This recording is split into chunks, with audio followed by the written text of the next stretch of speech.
దానియేలు గ్రంథం 4వ అధ్యాయం 1 నుండి 3 వచనాలు చదువుదాం.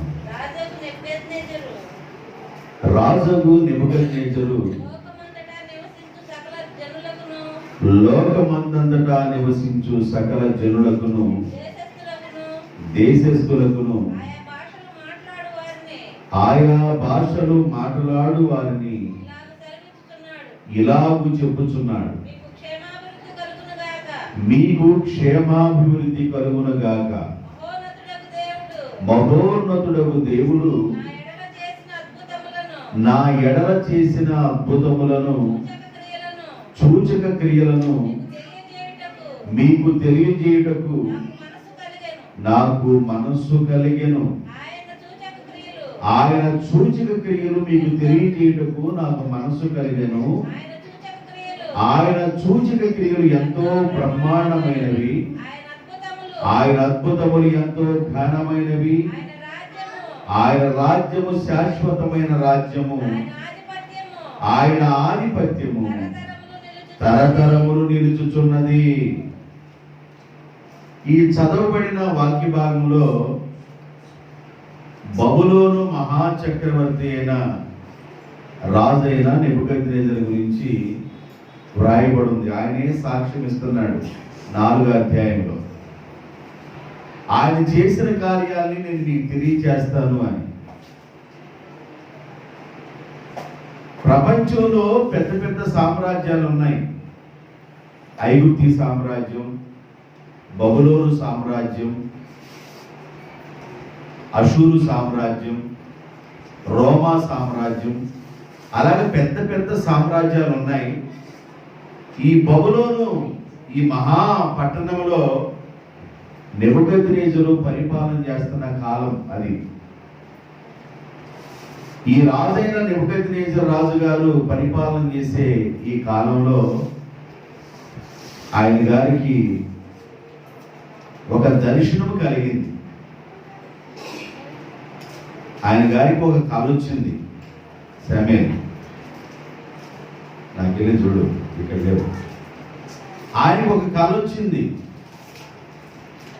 ఆ కళలో ఏం జరిగిందంటే, ఒక పెద్ద వృక్షము, ఆకాశం అంటే అంత వృక్షము ఎదిగుంది.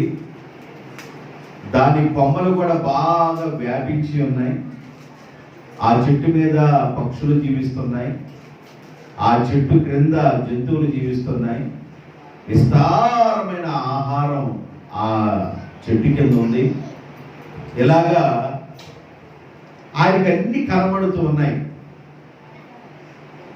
దేవుని యొక్క దూత ఆకాశం నుండి దిగి రావటం, ఆ చెట్టుని కొమ్మలను నరికేయండి, ఆ చెట్టు కొమ్మలను రెమ్మలను నరికి ఆ మొద్దును ఉంచండి అని ఆయనకి దర్శనం వచ్చింది. భయం వచ్చేసింది ఆయనకి. రాజైన నెబుకద్నెజరు రాజుకి భయం వచ్చింది. ఏంటి దర్శనం ఏంటి? ఈ పెద్ద చెట్టు ఏంది? ఈ చెట్టు మీద ఉన్న పక్షులేంది? ఒకసారి ఆ దర్శనం గురించి చదువుతారా? ఎన్నో వచనం అది? 13వ వచనం, 4వ అధ్యాయం 13వ వచనం దానియేలు గ్రంథం. మరియు నేను నా పడక మీద పడుకొని నా మనస్సునకు కలిగిన దర్శనము నేను చూచుచుండగా, 10వ వచనం దగ్గర చూడండి. నేను నా పడక మీద పడుకొని ఉండగా నాకు ఈ దర్శనము కలిగెను. నేను చూడగా భూమి మధ్యను మిగుల ఎత్తు కలిగిన ఒక చెట్టు నాకు కనబడెను. ఆ చెట్టు వృద్ధి పొంది బ్రహ్మాండమైనదాయను. దాని కొమ్మలు ఆకాశమునంట ఎత్తుగా అంటుకొని, దాని ఆకారము భూస్థలమంతా విశాలముగా వ్యాపించి ఉన్నది. ఆ చెట్టు దాని ఆకులు సొగసుగాను, దాని పండ్లు విస్తారముగాను కనబడెను. అందులో సమస్త జీవకోట్లు చాలునంత ఆహారం ఉండెను. దాని నీడను అడవి జంతువులు పడుకొనెను. దాని కొమ్మలలో ఆకాశ పక్షులు కూర్చుండెను. సకల మనుషులకు చాలినంత ఆహారము దానికి ఉండెను. మరియు నేను నా పడక మీద పడుకొని ఉండి నా మనసుకు కలిగిన దర్శనమును చూచుండగా జాగారకుడు ఒకడు పరిశుద్ధుడు ఆకాశం నుండి దిగి వచ్చి ఇలాగు బిగ్గరగా ప్రకటించెను, ఈ చెట్టు నరికి దాని కొమ్మలను కొట్టి దాని ఆకులను తీసివేసి దాని పండ్లను పారవేయుడి, పశువులను దాని నీడ నుండి తొలగించి వేయుడి, పక్షులను దాని కొమ్మల నుండి ఎగరగొట్టుడి.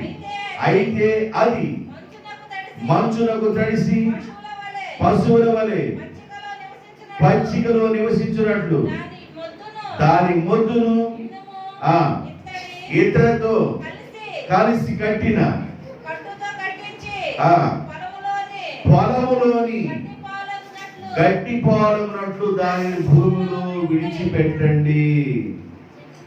ఈ చదవబడిన ఈ భాగం నెబుకద్నెజరు రాజు గారికి వచ్చిన దర్శనం. అది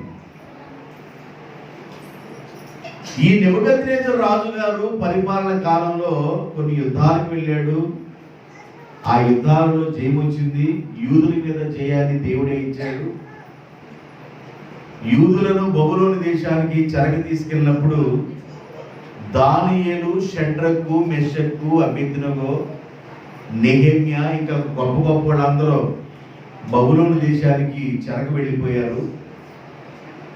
బ్రహ్మాండంగా పాలన జరుగుతూ ఉంది. బబులోను మహా చక్రవర్తిగా పేరు పొంది పాలన బాగా జరుగుతుంది. ఆయన పరిపాలన కాలంలో ఆయనకు ఒక దర్శనం వచ్చింది. ఆయన పడుకొని ఉన్నప్పుడు ఆయనకు ఒక దర్శనం కలిగింది. ఆ దర్శనంలో ఒక చాలా ఎత్తైన పెద్ద చెట్టు ఆకాశంకి అంటుతూ ఉంది. దాని రెమ్మలు కానీ కొమ్మలు కానీ భూస్థలం అంతా విస్తారంగా వ్యాపించింది. దాని చెట్టు కొమ్మల మీద పక్షులు నివాసం చేస్తున్నాయి, చెట్టు కింద ఏమన్నా జంతువులు నివాసం చేస్తున్నాయి. ఆ చెట్టుకి సరిపోయినంత ఆహారం, విస్తారమైన ఆహారం ఉంది. ఏ కొరత కొదువు లేనట్లుగా ఆ చెట్టు ఉంది. కాస్త కొద్ది సమయం పోయిన తర్వాత ఆ దర్శనంలో ఆయనకి ఏం కలిగిందంటే, పరలోకంలో నుండి ఒక వ్యక్తి దిగి వచ్చి ఈ చెట్టుని, ఈ కొమ్మలను మొత్తాన్ని నరకండి, పశువులు దాని కింద ఉండకూడదు, పక్షులు ఉండకూడదు, ఆహారం ఉండకూడదు, నరకండి ఆ చెట్టుని అని చెప్పేసి ఆ మాట మాట్లాడగలే ఈయనకి బాగా తుల్లిపడి నిద్రలోనే ఆయనకి ఏమొచ్చేసిందంటే భయం వచ్చేసింది. ఏంది ఈ వచ్చిన కళ ఏంటి? ఒక్కోసారి నిద్రలో కళ వస్తుంది. ఆ నిద్రపోతున్నప్పుడు కళలు వస్తాయి. యాక్సిడెంట్ అయినట్టుగానో ఏదో జరుగుతున్నట్లుగానో కళలు వస్తాయి. తుల్లిపడి లెగుస్తాం, ఒళ్ళంతా శవంలో పోసింది, భయం వస్తుంది, ఏమి చేయాలో అర్థం కాదు. సేమ్ అదే బాధపడతా ఉన్నాడు రాజైన నెబుకద్నెజరు.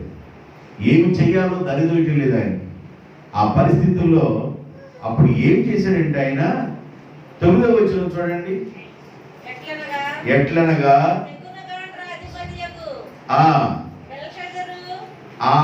ఎవరు 7వ వచనం అమ్మ, 7వ వచనం చూడండి. 6 దగ్గర చదవచ్చు.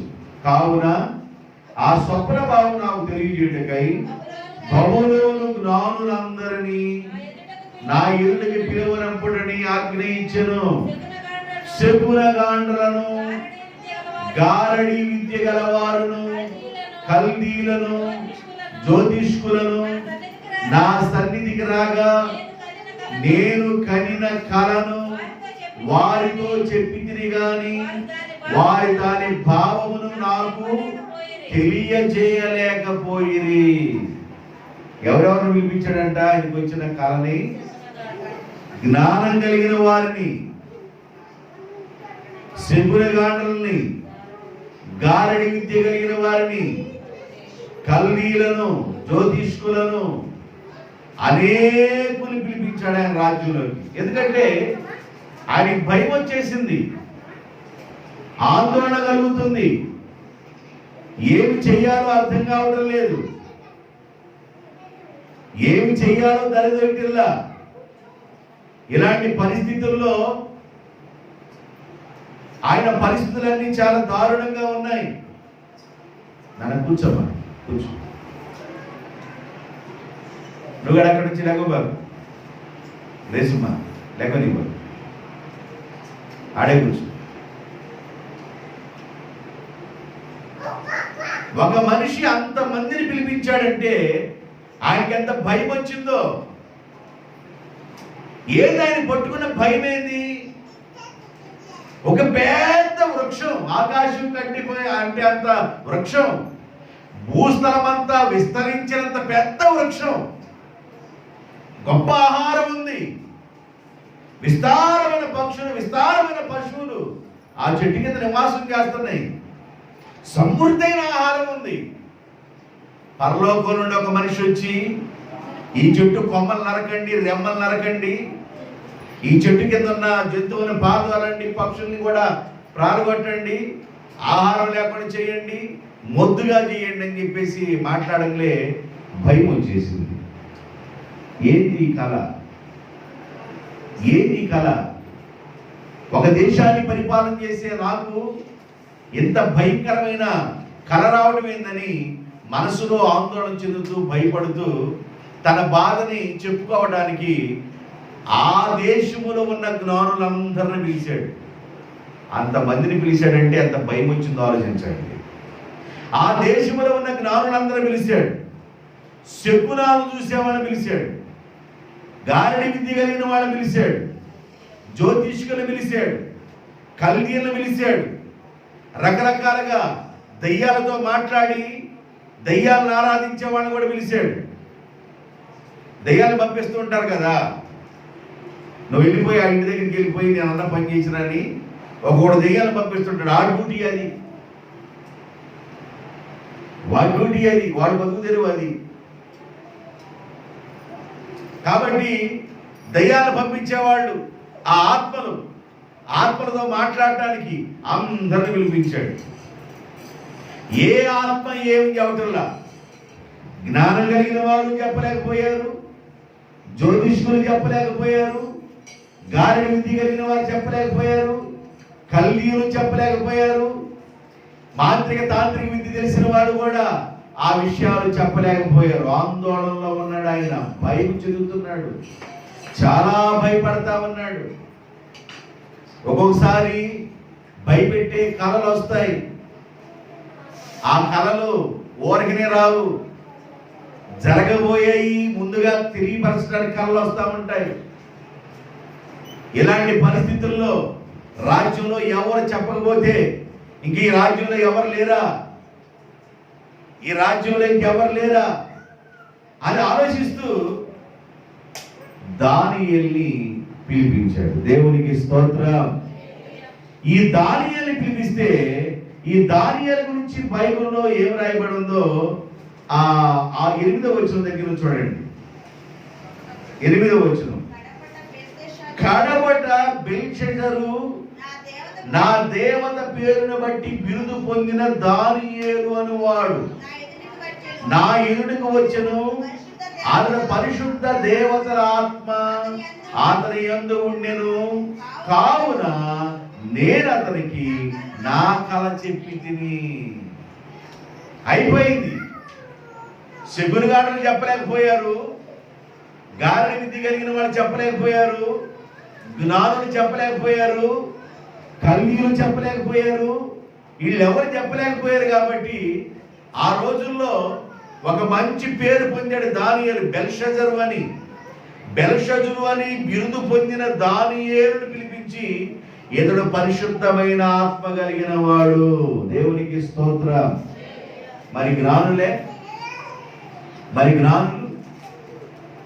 మాంత్రికులు, జ్యోతిష్కులు, గారడి విద్య కలిగిన వాళ్ళు, కల్దీయులు, మరి వీళ్ళు పరిశుద్ధమైన ఆత్మ లేదా? ఆయన అర్థం చేసుకున్నాడు రాజుగారు, ఇతడు పరిశుద్ధమైన ఆత్మ కలిగిన వాడు, కాబట్టి నా కళను ఈయన చెబితే బాగుండిద్ది, అని ఈ పరిశుద్ధమైన ఆత్మ కలిగిన ఈ దానియేలుకి ఆయనకున్న కళని వివరించాడు. అయ్యా, ఎలాగుంది నా పరిస్థితి, నిద్ర పట్టడం లేదు, నాకు చాలా భయముగా ఉంది, ఆందోళనగా ఉంది. మన రాజ్యంలో ఉన్న వాళ్ళని చాలా మందిని పిలిచాను, ఎవరు నాకు చెప్పలేదు, ఇది నా పరిస్థితి అని దానియేలుని పిలిచి చెప్తే దానియేలుకి అర్థమైపోయింది. కాలేయంలో దానియేలుకి అర్థమైపోయింది. దానియేలుకి అర్థమైపోయి, నేను కొద్ది నిమిషాలు చెబుతా ఈరోజు, ఎక్కువసేపు చెప్పను, ఎందుకంటే ఒక హాఫ్ అన్ అవర్ చెప్పాలనుకున్నాను, పెందులని మిమ్మల్ని వదిలేస్తాను, జాగ్రత్తగా. దానియేలుకి కళ అర్థమైపోయింది. ఈ కళ అర్థమైపోయిన దానియేలు ఒక మాట అంటాడు. ఆ భాగం చూద్దారా? దానియేలు ఏమంటాడు? మీ జీవిత కథ నేను చదివేది అంటారా?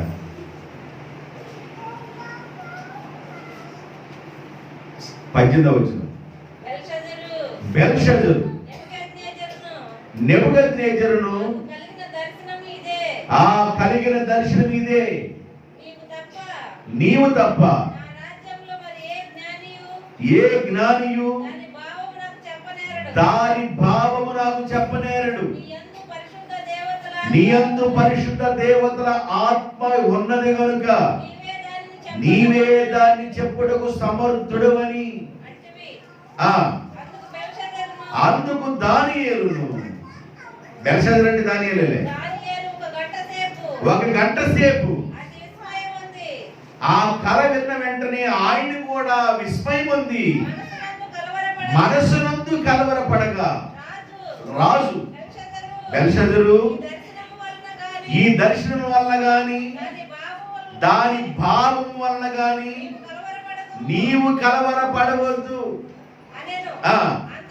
అంతటా బెల్షజరు, నా ఏలిన వాడవైన నెబుకద్నెజరు, ఈ దర్శన ఫలము తమరిని దేశించు వారికి కలుగునుగాక, దాని భావము తమ శత్రువులకు చెందునుగాక.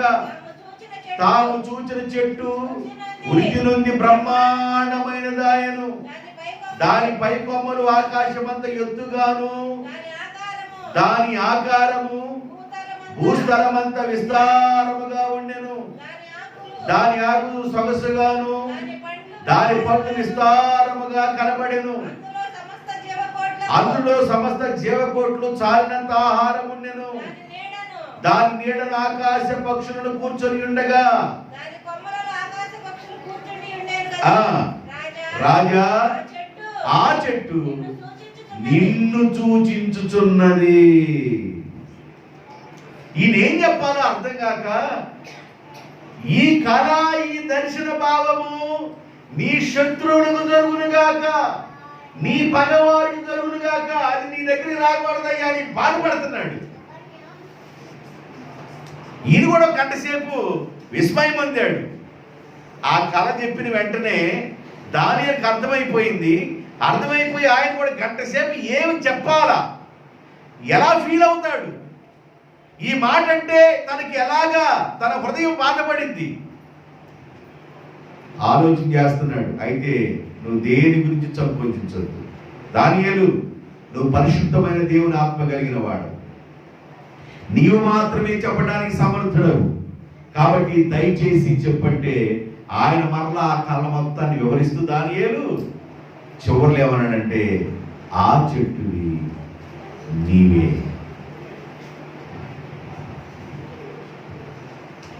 ఆ చెట్టు నీవే, భూస్థలమంత విస్తారంగా వ్యాపించిన చెట్టు నీవే, నీ సామ్రాజ్యం యొక్క నీడ కింద అనేక మంది బ్రతుకుతూ ఉన్నారు, అనేక మందికి ఆహారం దొరుకుతుంది, పక్షులకు సమృద్ధిగా, జంతువుల సమృద్ధిగా, మానవులకు సమృద్ధిగా, ఆహారం సమృద్ధిగా దొరుకుతుంది నీ రాజ్యంలో.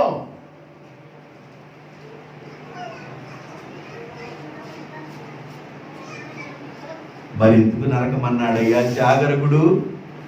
ఆకాశం నుండి వచ్చిన పరిశుద్ధుడైన జాగరకుడు ఆ చెట్టు ఎందుకు నరకమన్నాడయ్యా అంటే, దానికి దానియేలు మాట్లాడుతూ ఉన్నాడు, చాలా విషయాలు చెప్పాడు. నేను 2-3 విషయాలు నేను చెప్తాను. ఈ కళ రాకమునుపు, ఈ కళ ఆయనకి కలగమునుపు, ఈ భయము ఆందోళన నెబుకద్నెజరులో రాకమునుపు నెబుకద్నెజరు రాజు ఏమనుకున్నాడో 4వ అధ్యాయము 30వ వచనాన్ని చూడండి. 4వ అధ్యాయము 30వ వచనం. రాజు బబులోనును, ఈ బబులోను అను మహావిశాల పట్టణము, 1 నా బలాధికారము, 2 నా ప్రభావ ఘనతయు, నా రాజధాని, నా నగరము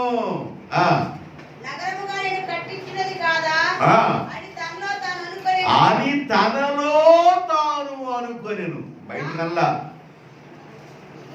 బయటికల్లా నెబుకద్నెజరు అంట మనసులో అనుకున్నాడంట. ఏమనుకున్నాడంటే మనసులో, నా బలాధికారము, నా ప్రభావము,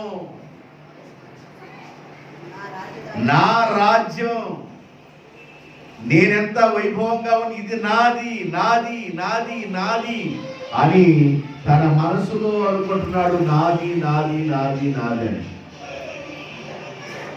దేవుడు అన్నాడు, ఏది నీది కాదురా. దేవునికి స్తోత్రం, హల్లెలూయా.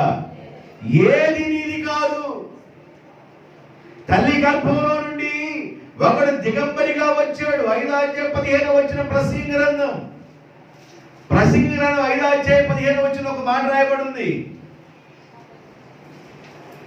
బైబిల్లో మీకు అతుక్కోండి, ఎందుకంటే ఇంటికాడ చదవరు కదా మీరు. వాడు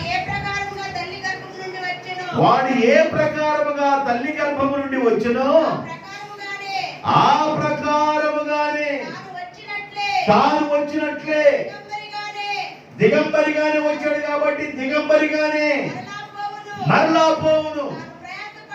తాను ప్రయాసపడి భూమి మీద సంపాదించిన వాటిలో ఏదైనను చేత పట్టుకొని పోడు. అతను ఎలాగైతే తల్లి గర్భం నుండి వచ్చాడో మరలా అదే విధంగా దిగంబరిగానే పోవును. జ్ఞాని అయిన సొలొమోను 40 సంవత్సరాలు యూదులను ఇశ్రాయేలు పరిపాలన చేసిన సొలొమోను, ఇతర రాజ్యాల్లో లేని సంపద కలిగి ఉన్న సొలొమోను యొక్క జ్ఞానం చూడటానికి వివిధ దేశాల నుండి రాజులు రాణిలు బయలుదేరి వచ్చారు ఆయన జ్ఞానం చూడటానికి. అంత జ్ఞానం కలిగిన వాడు అంటాడు, నేను దిగంబరిగా వచ్చాను, దిగంబరిగానే వెళ్ళిపోతాను. భూమి మీద సంపాదించిన ఏది నేను చేతపట్టుకొని పోను. బ్రతికున్నంత వరకే ఇది నాది, ఈ ఆస్తి నాది, గట్టు నాది, చెట్టు నాది, ఈ బండ నాది, ఇంతవరకు నాది, ఇది నాది, ఇది నాది అని బ్రతుకున్నంత వరకే ప్రయాసపడతాం. ఈయన నెబుకద్నెజరు రాజు దేవుడు యూదుల మీద జయమించాడంటే అసలు ఎంత గొప్ప విషయం. ఆయన పిల్లల మీద జయమించాడు. ఆయన పిల్లలు తాగితే కనుపాపను తాకినట్లు యూదులు ఇశ్రాయేలు తప్పు చేసినప్పుడు శత్రువైన రాజుకు అప్పగించాడు దేవుడు. నెబుకద్నెజరు యూదుల మీద దండయాత్ర చేసి బబులోను దేశంలో నుండి నెబుకద్నెజరు రాజు వచ్చి యెరూషలేముని పాడు చేసి యెరూషలేములో ఉన్న యవనస్తులందరూ తోలుకొని వెళ్ళిపోయాడు. అక్కడికి యెరూషలేములో ఉన్న యవనస్తులందరూ అక్కడికి తీసుకెళ్ళిపోయాడు. పాలన చేశాడు ఆ ప్రాంతాన్ని కూడా. మహాచక్రవర్తి ఒకరోజు హృదయంలో అనుకున్నాడు, నా బలము ఈ రాజ్యం ఏంది, నా బలము ఈ రాజ్యం ఏంది, నా ప్రభావము, ఈ రాజధాని నగరం ఎక్కడిది, నాది నాదని మనసులో అనుకున్నాడు. మనసులో అనుకున్నది దేవుడు విన్నాడు. ఏది మంది కాదు. దేవునికి స్తోత్రం. మేడలు మిద్దెలు మేలగు సరుకులు ఆడండి, ఏం కాదు. మేడలు మిద్దెలు మేలగు సరుకులు పాడై కనబడవే, నిజముగా పాడై కనబడవే. మేడలు మిద్దెలు మేలగు సరుకులు, మేడలు మిద్దెలు మేలగు సరుకులు పాడై కనబడవే, నిజముగా పాడై కనబడవే. పరదేశులము నిజముగా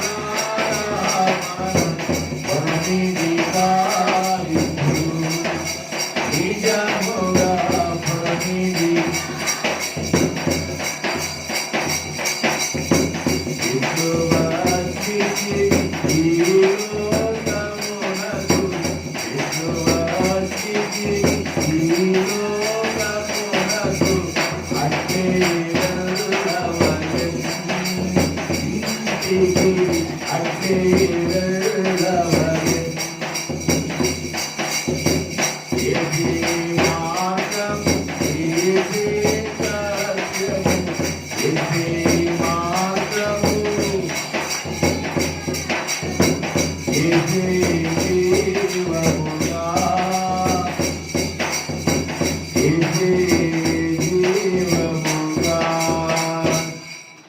ఈ పాట పాడినప్పుడల్లా భయమే, దేవుడు తీసుకెళ్తున్నారని. ఒక్క టపాకాయ కానీ ఈ పాట పాడేవంటే ఏమి జరిగిందో ఒక్కడి కానీ పైకి ఇచ్చి టపామన్న తర్వాత మౌతులు కానీ పాట పాడేవంటే ఏ వికెట్లు ఎక్కిపోయింది. ఇదే గొడవ. ఆ పాటలో చాలా అర్థం ఉంది. కొన్ని పాటలు చచ్చిపోతాయి, కొన్ని పాటలు చచ్చిపోవచ్చు, ఎన్నాలైన పాడుకోవచ్చు. కొన్ని పాటలు జీవించుంటాయి, ఇది జీవించి ఉన్న పాట. దేవునికి స్తోత్రం. మేడలు మిద్దెలు మేలైనవన్నీ ఒకరోజు కనబడకుండా వెళ్ళిపోతాయి. ఇది నా బలము, ఇది నా ప్రభావము, ఇది నా రాజ్య ఘనత, ఇది నా సింహాసనము, నేను నేను అనుకుంటున్నాడు. దేవుడు అన్నాడు, నేను నేను నేను నేను అంటావేంది? పంటిచ్చింది నేను కదా, పంటనిచ్చింది నేను కదా, ఆరోగ్యం ఇచ్చింది నేను కదా, అన్ని ఇచ్చింది నేను కదా. పాత గుట్లు పడగొట్టి కొత్త గుట్లు కట్టి, నా ప్రాణమా తిను త్రాగు, నీ జీవితకాలం సుఖంగా నెమ్మదిగా ఉండనని ఆయన ప్రాణంలో ఆయన చెప్పుకున్నాడంట. ఈయన కూడా ఆయన లోపల చెప్పుకున్నాడు. రాజైన నెబుకద్నెజరు ఆయన లోపల ఆయన చెప్పుకున్నట్లుగా ధనవంతుడు కూడా ఆయన లోపల ఆయన చెప్పుకున్నాడు, నా ప్రాణమా తినుము త్రాగుము సుఖించము, పాత గుట్లు పడగొట్టాను కొత్త గుట్లు కట్టాను, దాన్ని నిండా నింపేశాను, ఇక నీ జీవితాంతులు తినొచ్చు అన్నాడు. దేవుడు విని ఆ రాత్రి వేళే ఆయన ఎప్పుడైతే అనుకున్నాడో ఆ రాత్రి వేళే, ఓరి వెర్రివాడా, ఈ రాత్రి నేను నీ ప్రాణమును అడుగుచున్నాను, నీవు సంపాదించింది ఎవరిదగునో రా అన్నాడు దేవుడు. మనం ఎందులో కనబడి అందులో మాయమైపోయే ఆవిరి వంటి వారు, ఏది మంది కాదు. ఒకవేళ ఏదైనా మనం సంపాదిస్తే అది కేవలం దేవుడు తన మహిమ కొరకు మనకి ఇచ్చాడు. ఒకరోజు అన్ని వదిలిపెట్టి మనం వెళ్ళిపోతాం. ఈ భూమి మీద ఉండగా పౌలు గారు ఒక విలువైన మాట చెప్పాడు. ఒకసారి చూడండి, మొదటి కొరింథీయులకు రాసిన పత్రిక 15వ అధ్యాయము 10వ వచనం. మొదటి కొరింథీ 15:10. అయినను, జాగ్రత్తగా వినాలి, అందరూ చెప్పండి, అయినను, అందరూ చెప్పండి, అయినను నేనేమై ఉన్నాను, అది దేవుని కృప వలనే. నువ్వు బ్రతుకుతున్నావు అంటే దేవుని కృప. కొన్ని కోట్ల రూపాయలకి ఆస్తి కలిగిన వాడు, ధర్మశాస్త్రం అంతా క్షుణ్ణంగా చదవగలిగిన వాడు, తెలిసిన వాడు, గమనీయుల పాదాల దగ్గర ఎదిగిన వాడు, ఒక అద్భుతమైన వ్యక్తి పౌలు గారు. ఆయన అంటాడు, నేను ఏమై ఉన్నానో అది దేవుని కృప వలనే అయి ఉన్నాను. నాకంటూ ఏమి నాకు లేదు. నేనేమై ఉంటే అది దేవుని కృపే. నాది, నా బలము, నా ప్రభావము, నా ఘనత, నా కీర్తి, నా పేరు, నా ప్రతిష్ట, నా సింహాసనం నాది నాది నాది అని తన మనసులో అనుకున్నాడంట నెబుకద్నెజరు. దేవుడు చూశాడు. అనుకోక మునుపు బ్రహ్మాండంగా ఉంది ఆ చెట్టు. ఆ మనసులో ఆయనకు ఆలోచన రాక మునుపు ఆ చెట్టు నీడన ఎంతో ఆహారం ఉంది, ఎంతో మంది పోషించబడుతున్నారు, పశువులు జీవిస్తున్నాయి, పక్షులు జీవిస్తున్నాయి, భూస్థలం అంతా విస్తారంగా ఉంది ఆ చెట్టు. ఆ చెట్టు కింద అనేకులు పోషించబడుతున్నారు. ఆ చెట్టు నీడన. ఆ చెట్టు ఎవరో కాదు, నెబుకద్నెజరే. నీ నీడన అనేక మంది పోషించబడుతున్నారు. దానియేలు అదే చెబుతున్నాడు, ఆ చెట్టు నీవే. నీ నీడన అనేక మంది జీవిస్తున్నారు. నీవు అనేకులకి సమృద్ధిగా ఉన్నావు, ఆహారం ఇచ్చేవాడిగా ఉన్నావు. మరి ఆకాశం నుండి జాగ్రత్త కూడా రావట్లేదు పరిశుద్ధుడు. ఈ చెట్టు నరకండి అన్నాడేంది, కొమ్మలు నరకమన్నాడేంది, దాని పొద్దునే మిగిలించమన్నాడేంది అని భయపడుతున్నాడు.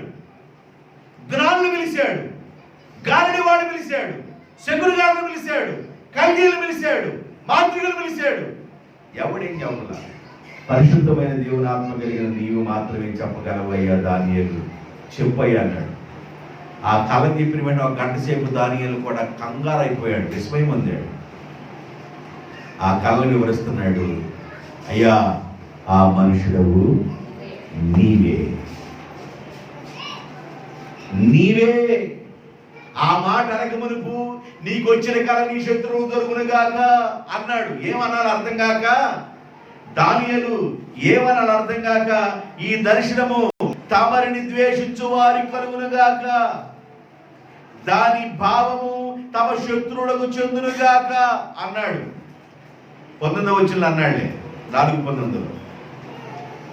అయ్యా, ఇది నిన్ను ద్వేషించే వాళ్ళకి, నీ శత్రువులు కలగాలయ్యా అనుకున్నానయ్యా, ఇది నీకు చెందకూడదయ్యా అన్నాడు. కానీ దేవుడు నీతో మాట్లాడాడు కనుక అది నీకే చెందింది, ఆ మనుషుడు నీవే.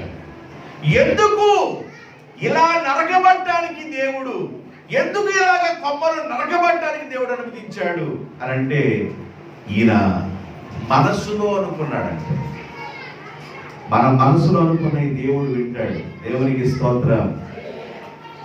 గోడకి ఏముంటాయంట చెప్పండి?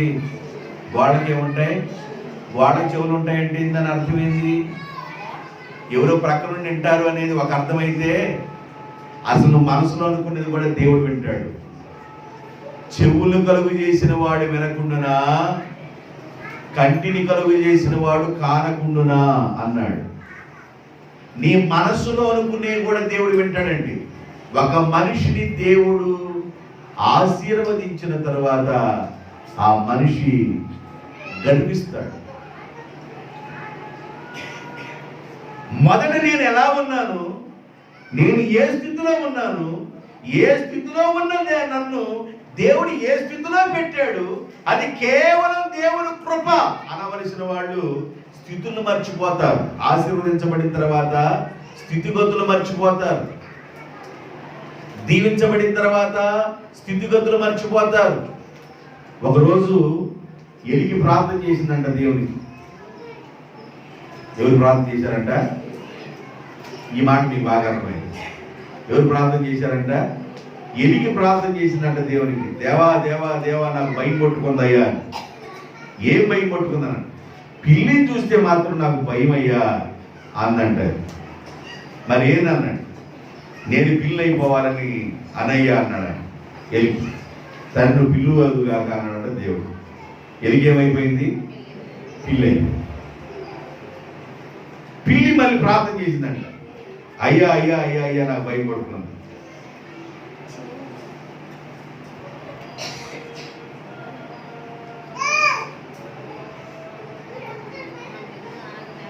మరి ఏమవ్వాలనుకున్నాను, నాకు ఆ కుక్కను చూస్తే భయం అయ్యా అంది. సరే ఏమవ్వాలి, ఆ కుక్క వదులుగాక అన్నాడు.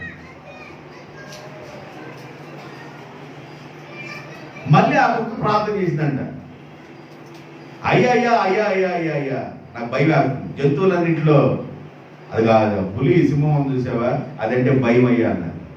సరే అది ఎదుగుగాక అన్నాడు దేవుడు. సింహం అయిపోయింది.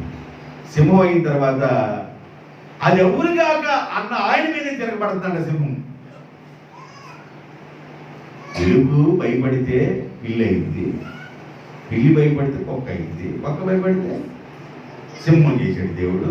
సింహం అంటే చేసిన ఆయన మీద తిరగబడుతుందంట చేతటానికి. దేవుడి నువ్వు వెళ్ళిపోదుగా అన్నాడు దేవుడు. అంటే దాని అర్థమైంది, దాని అర్థమైంది ఏడున్నామో ఆడే ఉంచుతాడు దేవుడు.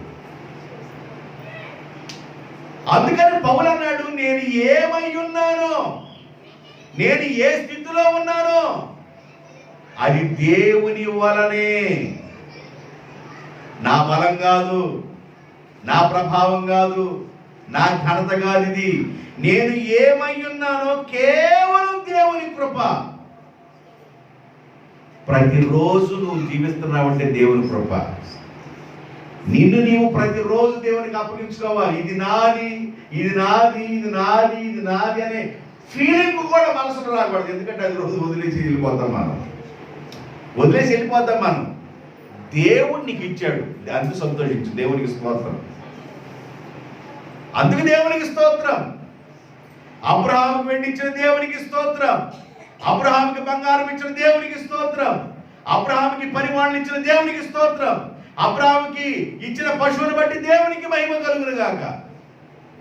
అయితే అబ్రహాము దేవుడు వదిలేడండి. అబ్రహాము ప్రతిలాంటి మానుకున్నాడా? అబ్రహాం అంటాడు, దుమ్ము లాంటి వాడినయ్యా, ధూళి లాంటి వాడినయ్యా, ఈ సొదొమ గొమొర పట్టణాన్ని నాశనం చేయాలంటున్నాడు. నీ దగ్గర తగ్గించుకొని ప్రార్థిస్తున్నానయ్యా, అయ్యా దుమ్ము లాంటి వాడిని నా ప్రార్థన అర్పించే. ఎంతో ఉన్నతంగా దీవించబడ్డ అబ్రహాము దుమ్ము లాంటి వాడిని, ధూళి లాంటి వాడిని తగ్గించుకొని ప్రార్థన చేస్తున్నాడు. ఎంత బ్రహ్మాండమైన చెట్టుకి, ఎంత వైభవంగా ఉన్న చెట్టుకి, ఎంత ఆశీర్వదించబడిన చెట్టుకి, ఈ చెట్టు కింద అనేక మంది నివాసం చేస్తున్నారు. ఆహారం ఎంతో సమృద్ధిగా దొరుకుతుంది. ఈ చెట్టుకి గతి రావడం ఏంటండి? ఈ చెట్టుకి గతి రావడానికి కారణం ఏంది? కారణం ఏమో లేదు, తన మనసులో అనుకున్నదే కారణం. ఏమనుకున్నాడంట? ఇది నా బలము. ఒక మనిషి బలం ద్వారా దేవుడు ఏం చేయలేడండి. దేవుడు ఎంత బలం కలిగిన వాడో మనిషికి అర్థమైతే ఆ మనిషి ఏందో, ఆ మనిషి తీరేందో అర్థం కావాలి. దేవుడు ఆకాశ మహాకాశాల పట్టణ దేవుడు. జాగ్రత్త నా వైపు చూడండి. దేవుడు ఆకాశ మహాకాశాల పట్టణంతో దేవుడు. ఆకాశం ఆయన సింహాసనము, భూమి దేవునికి పాదం పెట్టుకునే పీఠం. అంటే ఈ ద్వీపకల్పంలో 3 భాగాలు ఉన్న నీరు, ఒక భాగం ఉన్న భూమిలో, ఆ భూమి దేవునికి పాదపీఠం. ఆ భూమిలో ఇండియా ఒక కంట్రీ, ఆ దేశంలో ఆంధ్రప్రదేశ్ ఒక రాష్ట్రం, ఆంధ్రప్రదేశ్లో గుంటూరు ఒక జిల్లా, ఆ గుంటూరులో చెరుకుపల్లి ఒక మండలం, ఆ చెరుకుపల్లి మండలంలో బరుసుపల్లి ఒక గ్రామం, ఆ బరుసుపల్లి గ్రామంలో ఎన్నో బజారు. ఆ బజార్లో నువ్వెంత, మనం ఎంత? దేవుడు ఎంత, మనం ఎంత? దేవుడు అంటాడు, ఇదిగో పర్వతాల్ని కొండలను త్రాసులో తిరిగలిగిన వాడు నేను, ఆకాశాన్ని జ్ఞానంతో కొలవగలిగిన వాడిని, ఆకాశాన్ని చాపలాగా చుట్టగలిగిన వాడిని, కొండల్ని పర్వతాల్ని మైనవు కరిగించినట్లుగా కరిగించగలిగిన వాడును, సముద్రాన్ని ఆరిని నేలగా చేయగలిగిన వాడును. ఎంత బలము కలిగిన దేవుని ఎదుట నెబుకద్నెజరు రాజు అంటాడు, ఇది నా బలము అన్నాడు. ఆహా, అట్లాగా నీ బలమా? ఆహారం ఇస్తుంది నేను, పోషిస్తుంది నేను, నీ రాజ్యం పచ్చగా ఉండినట్టు చేసింది నేను. ఈ రోజున ఎంత వైభవంగా నువ్వు బ్రతుకుతున్నావంటే, ఈ రోజున ఎంత ఆశీర్వాదకరంగా నువ్వు బ్రతుకుతున్నావంటే అది ఇచ్చింది నేను. నీవు నన్ను మర్చిపోయి ఇది నాది, నా బలాధికారం అంటున్నావే అని దేవుడు దేవదూత ద్వారా వర్తమానం పంపించాడు. నా బలము, నా ప్రభావము, నా సింహాసనము, నా రాజ్యము, నా ఘనత అన్నాడు. ఆ మాట ఎప్పుడైతే మనసులో అనుకున్నాడో, గర్వించాడో, దేవుడు మాట్లాడటం ప్రారంభించాడు. గర్వించకూడదండి, గర్వంగా మాట్లాడకూడదు, ఎవరిని తీసేసి మాట్లాడకూడదు, నువ్వంటే ఎంతలే అనకూడదు.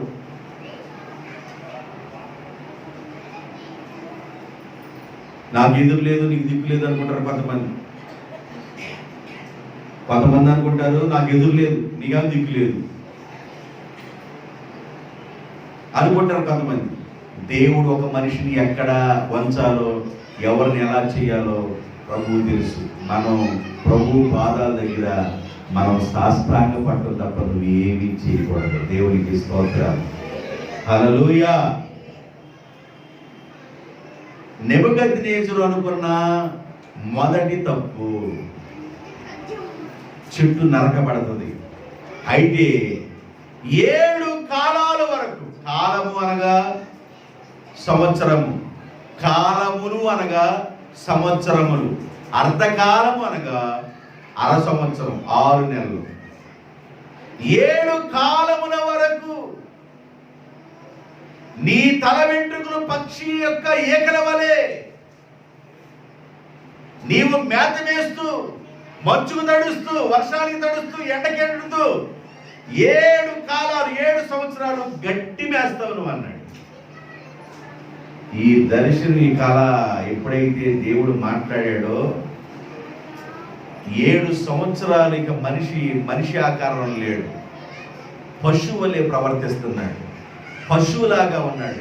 కొంతమంది మనుషుల్ని ఆయా సమయాల్లో కొంతమంది మాట్లాడేటప్పుడు నిజంగా నువ్వు మనిషివి కాదు మరేంది, నిజంగా నువ్వు మనిషివి కాదంటే మరేంది నీ ఉద్దేశం లేదై ఉంటుంది. దేవుడు అన్నాడు నిజంగా నువ్వు మనిషివి కాదు, 7 కాలాలు ఒకరు పశువు మేసినట్లుగా నువ్వు గట్టి వేస్తావు అన్నాడు. రూపం మారిపోయింది, గోళ్ళు పెరిగిపోయింది, వెంట్రుకలు పక్షిరాజు వెంట్రుకలు పక్షికలు వచ్చినట్టు వచ్చేసి, ఇక పశువు యొక్క ఆలోచనలు వచ్చేసి, ఒక మహారాజు పశువుగా ప్రవర్తిస్తున్నాడు.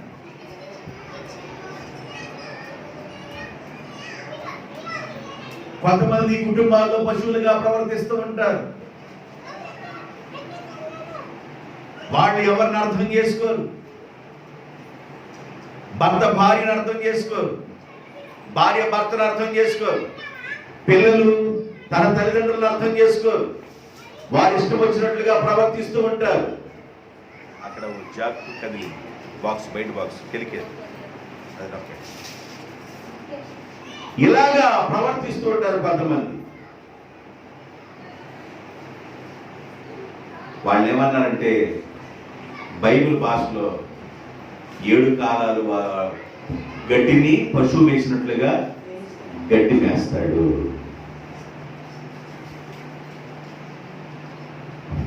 ఈ 4 అధ్యాయాలు అంటాడు దేవుని కార్యాలు నేను వివరిస్తాను, ఆయన బ్రహ్మాండమైన సూచక్రియలు నేను వివరిస్తాను. ఇదిగో నా గురించి నేను టెస్టిమనీ చెబుతున్నాను రండి, నా గురించి నేను సాక్ష్యం చెబుతున్నాను రండి, ఇదిగో మీరు జాగ్రత్తగా వినండి, నాకే గతి పట్టిందో మీరు జాగ్రత్తగా వినండి అన్నాడు. ఇది పట్టడానికి కారణం కూడా చెబుతున్నాడు ఆయనే. ఈ 4 అధ్యాయంలో నెబుకద్నెజరు అనే రాజుగారు ఆ గతి రావడానికి 7 కాలాల వరకు పశువులాగా గట్టి మేయడానికి ఆ గతి రావడానికి కారణం ఏంటంటే నా మనసులో నేను గర్వించాను. మరేం చేయాలి? గొప్పవాడు అన్నారు, నేనేమై ఉన్నానో అది దేవుని కృప వల్లనే అయి ఉన్నా అంతే. ఈ రోజున ఏదైనా ఒక వస్తువు ప్రభు ఇచ్చాడు నీకు, దేవుని కృప. ఏదైనా ఒక బిడ్డనిచ్చాడా దేవుడు, దేవుని కృప. ఏదైనా 4 సెంట్లు కొనుక్కున్నావా, దేవుని కృప. ఏదైనా ఒక వాహనం కొనుక్కున్నావా, దేవుని కృప. ఏదైనా ఒకటి నీకు సంపాదించుకున్నావంటే అది దేవుని కృప. అంతే, అంతకంటే లేదు, దేవుని కృప. నేను కింగుని అనకూడదు, దేవుని కృప. మనకంటే ఉందండి. ఏం తీసుకొచ్చాము మనం? వస్తా ఏమి తీసుకొచ్చాము, ఏమి తీసుకెళ్తాం? మనం ఏమి తీసుకురాలేదు, ఏమి తీసుకెళ్తాం. కొంతమంది తాత ముత్తాతలు సంపాదించిన దాంతో ఇక వాళ్ళ విషయాలు, వాళ్ళ జలసాలు ఉంటాయి. ఇక వాళ్ళకి ఏం పట్టవు. కొంతమందికి వాళ్ళు తినకో సంపాదించిన సంపాదనలో తర్వాత వచ్చిన బ్యాచ్ అనుభవిస్తూ, నీ కాలంలో నువ్వేం చేసావు అంటే ఆ తాత ముత్తాతలు ఇచ్చినట్లో నేను కొంత ఆస్తిని అమ్ముకోగలిగాను, కానీ నేను 1 సెంటు కూడా కొనుక్కోలేనంటారు. భూమి మీదకి మనం వచ్చిన తర్వాత నీ వంతులో నీవు నీ కుటుంబం కొరకు బ్రతకాలి, నీ బిడ్డల కోసం బ్రతకాలి, దేవుని కోసం బ్రతకాలి. దేవుడికి ఇచ్చేదాన్ని అనుభవించాలి. దేవుడికి ఇచ్చేదాన్ని అనుభవించినప్పుడు దేవుని కృప. ఈ ఉద్యోగం దేవుని కృప. నేను ఈ విధంగా ఉంటున్నానంటే దేవుని కృప. ఆరోగ్యంగా ఉన్నానంటే దేవుని కృప. కేవలం నేనేమై ఉన్నానని దేవుని కృప. నీకు ఇచ్చిన ఉద్యోగాన్ని బట్టి కానివ్వండి, నీకు వచ్చిన ఘనతను బట్టి గాను, నీకు వచ్చిన డబ్బును బట్టి గాను అతిశయపడకూడదు. ఏమన్నా ఉండని, నువ్వు అతిశయపడకూడదు. అతిశయం రాకూడదు. మనసులో వచ్చింది అతిశయం, ఆయన రాకూడదు. మరి ఏం చేస్తే మరి 7 కాలాల తర్వాత మొద్దుని ఉంచమన్నాడుగా. చెట్టు మొత్తం నరకండి, మొద్దు మాత్రం ఉంచండి అన్నాడంటే ఆ జాగ్రత్తగా పూర్తిగా ఏరుతో తీసేయండి అల్లా, అంటే ఇక పూర్తిగా లేపెట్టిన అల్లా మొద్దులు ఉంచండి అన్నాడు. అంటే 7 కాలాల తర్వాత ఆ మొద్దుకు మరల ఏమొచ్చేసింది? దేవునికి స్తోత్రం, హల్లెలూయా. మానవ మనసు వచ్చేసింది ఆయనకి. పశు మనసు పోయి మానవ మనసు వచ్చింది. అది రావటానికి ఎలా ఉండాలో వాక్యంలో రాయబడింది. దానియేలు గ్రంథం 4:27 4:27 రాజా బెల్షస్సరు అనే దానియేలు చెప్తున్నాడు, రాజైన నెబుకద్నెజరు, అయ్యా రాజా, నా యోచన నీ దృష్టికి అంగీకారమగునుగాక. ఒకవేళ నీవు నీ పాపమును మాని, నెంబర్ 1, నీకు మరలా పశువు బ్రతుకు పోయి మానవ బ్రతుకు వచ్చి మరలా నీ చెట్టు చిగురించి మరలా నీ చెట్టు కింద అనేక మంది బ్రతకాలంటే నీవు పాపమును మాని నీతి న్యాయములను అనుసరించి నీవు ఎవరెవరినైతే బాధ పెట్టావో ఆ బాధ పెట్టిన వారిని నీవు కరుణించాలి. అప్పుడు నీ లైఫ్ మారింది అన్నాడు. దేవునికి స్తోత్రం. ఎప్పుడు మారిందంట లైఫ్? మనం ఎవరెవరిని మన మాటల ద్వారా బాధ పెట్టాము, ఎవరెవరికి బాధ కలిగేటట్లు మనం చేసాము, నీవు బాధ పెట్టిన వారిని నువ్వు కరుణించి ఆడ ద్వారా నువ్వు ప్రేమ పొందుకోవాలి. దేవునికి స్తోత్రం, హల్లెలూయా. నీవెవరినో బాధ పెట్టావండి, ఎవరినో ఇబ్బంది పెట్టావు, నీవు బాధ పెట్టిన వారు నువ్వేం చేయాలంటే కరుణించి ఆడ ప్రేమ నువ్వు పొందుకోవాలి.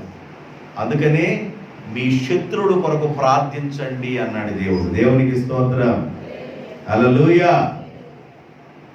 నీవెవరినైతే బాధ పెట్టావో ఆ బాధ పెట్టిన వారు బాధపడుతున్నంత కాలం, నీవెవరినైతే ఇబ్బంది పెట్టావో ఇబ్బంది పెట్టిన వారు ఇబ్బంది పడుతున్నంత కాలం, వాళ్ళు ప్రార్థన చేస్తూనే ఉంటారు, అయ్యా పలానా వాళ్ళ ద్వారా నాకు ఇబ్బంది కలిగింది, పలానా వాళ్ళ ద్వారా నాకు బాధ కలిగింది అని వాళ్ళు మొరపెడతానే ఉంటారు. వారి మొర నీకు ఆశీర్వాదకరంగా ఉండదు. కాబట్టి నువ్వు బాధ పెట్టిన వారి దగ్గర, నువ్వు ఇబ్బంది పెట్టిన వారి దగ్గర, నువ్వెవరైతే నీవు నీ జీవితం ద్వారా ఇతరులకి అభ్యంతరకరంగా ఉన్నావో నువ్వు అక్కడ సరి చేసుకోవాలి. నీకు మొదటి స్థితి రావాలంటే, ఆశీర్వాదం రావాలంటే నువ్వు బాధ పెట్టిన వారిని కనికరించాలి, కరుణించాలి. నెంబర్ 2, నీతి న్యాయములను అనుసరించాలి. నెంబర్ 3, నీ పాపమును నీవు మానాలి.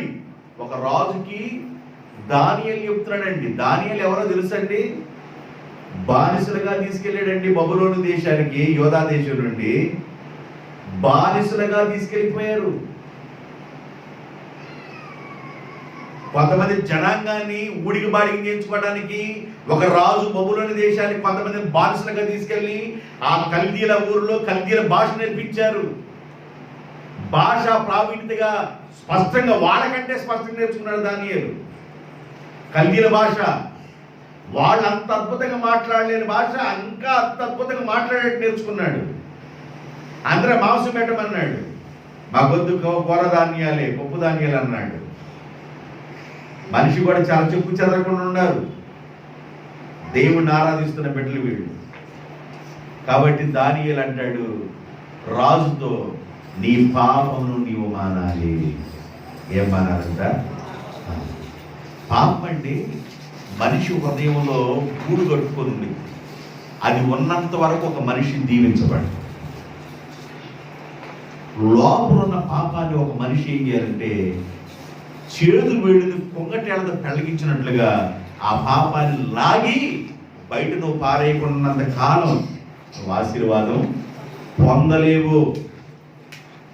నువ్వు ఆశీర్వాదం పొందాలి అని అంటే, దేవుని దీవెన నీ బిడ్డల మీదకి, నీ కుటుంబం మీదకి రావాలంటే నీ హృదయంలో సుఖంగా నివాసం చేసే పాపాన్ని నువ్వు లాగి బయట పారేయాలి. నెంబర్ 2, నీతిని న్యాయాన్ని అనుసరించి నడవాలి. నెంబర్ 3, నీవెవరినైతే బాధపరిచావో, ఎవరినైతే ఇబ్బంది పెట్టావో వాళ్ళను కనికరించాలి. అప్పుడు పశు మనసు పోయి నీకు మానవ మనసు వచ్చింది రాజా అని చెప్పాడు. దేవునికి స్తోత్రం, హల్లెలూయా. నేను వాక్యాన్ని ముగించబోతున్నాను. బ్రీఫ్గా మీకు వాక్యం చెప్పాను. నెబుకద్నెజరుకి కల రావడానికి కారణమేంటి? కల రాక మునుపు నెబుకద్నెజరు రాజు మనసులో ఏమనుకున్నాడు? ఆ మనసులో అనుకున్న దాన్ని బట్టి ఆ కళని దేవుడు ఎందుకు ఇచ్చాడు? మరి జరిగిన నష్టమేంటి? ఎంతకాలం నష్టపోయాడు? తర్వాత ఏమి చేస్తే మరలా క్షేమం వచ్చిందో? పాపమును మాని నీతి న్యాయాన్ని అనుసరించి బాధపరిచిన వారిని కరుణిస్తే మరలా పూర్వపు విషయాలు నీ జీవితంలో ఆశీర్వాదాలు వస్తాయని దానియేలు చెప్పాడు. కాబట్టి ఏదైనా నీవు సంపాదించుకున్నావంటే కేవలం దేవుని కృప అనుకోండి. దేవునికి స్తోత్రం. కేవలం దేవుని కృప. ఏదైనా ఒక వస్తువు వచ్చిందంటే కేవలం దేవుని కృప. ఈ సంవత్సరం ఏదైనా చిన్న మరి ఒక కొంచెం పొలం కొనుక్కున్నామంటే దేవుని కృప. ఈ సంవత్సరం ఏదైనా ఒక చిన్న వస్తువు కొనుక్కున్నామంటే దేవుని కృప. ప్రతిదీ దేవుని కృప. నీకు ఇచ్చిన బిడ్డల దేవుని కృప, నీకు ఇచ్చిన ఉద్యోగం దేవుని కృప, నీకు ఇచ్చిన ఇల్లు దేవుని కృప, నీకు ఇచ్చిన పొలం దేవుని కృప, నీకు ఇచ్చిన బంగారం దేవుని కృప, నీకు ఇచ్చిన వెండి దేవుని కృప. ఇదంతా దేవుని కృప ద్వారా మాత్రమే దేవుడు నీకు ఇచ్చాడు. దాన్ని వైపు చూడబాకు, దాన్ని ఇచ్చిన దేవుని వైపు చూడు. దేవునికి స్తోత్రం. దాని వైపు చూడబాకు, దాన్ని ఇచ్చిన దేవుని వైపు చూడు. ఆశీర్వాదాలు పొందుతారు. కొంతమంది ఆశీర్వాదాలు వచ్చిన తర్వాత గర్విస్తారు, ఆశీర్వాదాలు వచ్చిన తర్వాత గర్విస్తారు. గర్వించబాకండి. గర్వం రాకూడదండి. ఆ గర్వమే నెబుకద్నెజరు రాజు గడ్డి వేయించింది. గర్వం రాకూడదు, గర్వంగా మాట్లాడకూడదు. నేనంటే ఎంత, నువ్వంటే ఎంత అని గర్వంగా మాట్లాడకూడదు. గర్వపు మాటలు నోటు రానివ్వకండి. అది ఏ రోజుకైనా ఆ మాటలు తిరిగి రివర్స్ అవుతాయి మనకి. గర్వంగా ఉండబాకండి. కనుక ఈ మాటల ద్వారా మన జీవితాన్ని సరి చేసుకొని జీవితాన్ని కట్టుకుందాం. ఎవరైనా గర్వంగా ఉంటే గడ్డి వేసిన భాగాల్ని మనం అర్థం చేసుకున్నాం కనుక జాగ్రత్తగా ఉండి మెడుగుగా ఉండి ప్రార్థన చేసుకుంటూ నీకు ఇచ్చిన బిడ్డలను బట్టి నీకు ఇచ్చిన కుటుంబాన్ని బట్టి ఇదంతా దేవుని కృప అని చెప్పాలి. దేవుడి మాటలు దీవించిన కాక ఆమె. తలలో వచ్చండి, ప్రార్థన చేద్దాం. అందరూ తలలో వచ్చండి.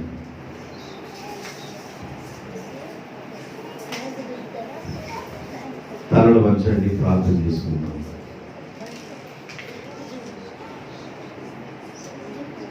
దేవుని కృప వలనే నేను బ్రతుకుతున్నాను. ఈ రోజు నువ్వు ఆరోగ్యంగా ఉన్నావంటే దేవుని కృప. ఈ రోజు నువ్వు ఉద్యోగంలో ఉన్నావంటే దేవుని కృప.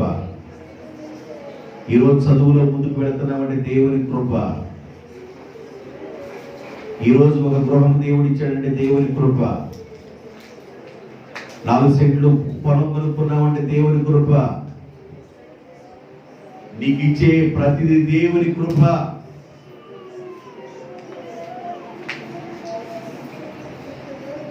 దేవుని కృప ద్వారా మాత్రమే ఆశీర్వాదం పొందుతాం. ఆశీర్వాదాలు వచ్చిన తర్వాత కొంతమంది విడిచిపడతారు, అదిరిపడతారు. అది నాశనానికి తీసుకెళ్ళిద్దండి. మిడిసిపడకూడదు, అదిరిపడకూడదు. మనసులో అదిరిపడ్డాడు, మనసులో మిడిసిపడ్డాడు. నా బలము, నా ప్రభావము, నా పేరు, నా సింహాసనం, నా రాజ్యము, నా ఘనత నా బాబు అన్నాడు దేవుడు. నేనిస్తే నువ్వు పొందుకున్నావు. నువ్వు తల్లి గర్భం నుంచి దిగంబరిగా వచ్చావు. మళ్ళా భూమి మీద చూడేటప్పుడు దిగంబరిగా వెళ్ళిపోతావు. నా అనుకున్నది ఏమి సంపాదించుకొని తీసుకెళ్ళలేవు. నీకు అర్థం కావాలి. నెబుకద్నెజరు గడ్డి మేస్తే తప్ప నీకు అర్థమయ్యేటట్లేదని 7 కాలాల వరకు గడ్డి మేసాడు. మానవ మనసు పోయింది, పశు మనసు వచ్చేసింది. మనుషుల నుండి వేరైపోయాడు, పశు రూపం వచ్చేసింది. మానవుల్లో పశువులు ఉంటారు కొంతమంది. మనిషి బ్రతికే కానీ పశువు బ్రతుకుగా బ్రతుకుతారు కొంతమంది. అర్థం కాదు. అలా బ్రతుకుతున్నాడు నెబుకద్నెజరు. 7 కాలాల తర్వాత నెబుకద్నెజరు రాజు అన్నాడు, నీ పాపమును మాని నీతి న్యాయాలను అనుసరించి నడుస్తూ నువ్వు బాధ పెట్టిన వారిని కరుణించిన ఎడల పూర్వపు వైభవం దొరుకుతుంది.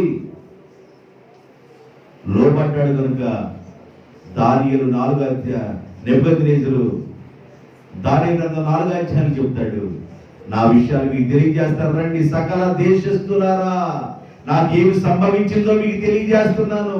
ఆయన సూచక్రియలంతో ప్రమాణమైనవి. ఆయన గొప్ప దేవుడని సాక్ష్యం ఇస్తున్నాడు. ప్రేమ కలిగిన తండ్రి, పరిశుద్ధులైన మా ప్రభువా యేసయ్య, మీకు వందనాలు, స్తుతులు, స్తోత్రాలు. ఇంతవరకు మీ బిడ్డలు శ్రద్ధగా మీ మాటలు విన్నారు. మీ మాటలు విన్న ప్రతి బిడ్డను పేరు పేరు చొప్పున దీవించమని మీ బిడ్డలను, కుటుంబాన్ని ఆశీర్వదిస్తూ యేసుక్రీస్తు నామములో ప్రార్థన చేయుచున్నాను తండ్రి. ఆమేన్.